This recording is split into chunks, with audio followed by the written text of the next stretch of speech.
most influential text on me was Heidegger's The Question Concerning Technology, which was written by a very rueful German philosopher after the Second World War and the devastation of that. And he invokes the term poesis as the high point of technology, as the essence of technology, which is a curious formation, but has stuck with me. I think his basic drive is humans are creative creatures, and they're curious to understand the world around them, and they create new inframings, Gestellen as he calls it, for the world. So this progress of science to offer ever new frameworks of understanding. We are then motivated to act on those new inframings. So there is a sort of drive to evidence or to witness that new understanding, which it would be foolish to hold back. That is the essence of kind of human ingenuity. And so Heidegger suggests that the zenith of technology is the instantiation of that new knowledge in the world, the materialization, if you like, of that new inframing, which he terms poesis. But he adds a kind of caveat that this innovative artwork, which is what poesis really is, should have an ethical dimension. And he's speaking after the war and the devastation of the war, obviously, but it seems newly resonant as we witness the planetary problems.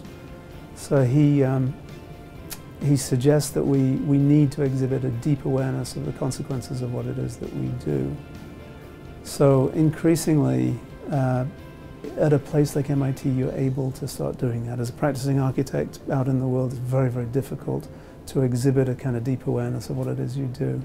Here, what I've enjoyed is that you can reach out to your fellow research professors, and they can give some measure to, say, the environmental impact of thermoplastics out in the world. And so I would like to think that these latest research initiatives are somewhat ethical, in that they're really trying to think through what are the deep consequences of changing the paradigm of the building industry, for instance.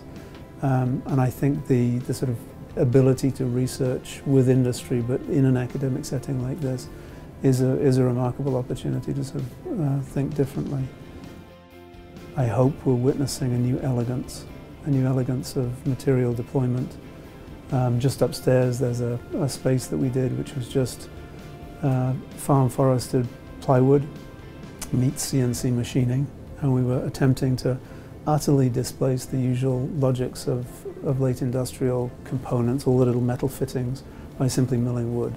And you should drop that in here so that people might understand it. But what results is a formally liberated, but sort of an example of a kind of new ethics of fabrication that are absolutely possible already, with current technologies,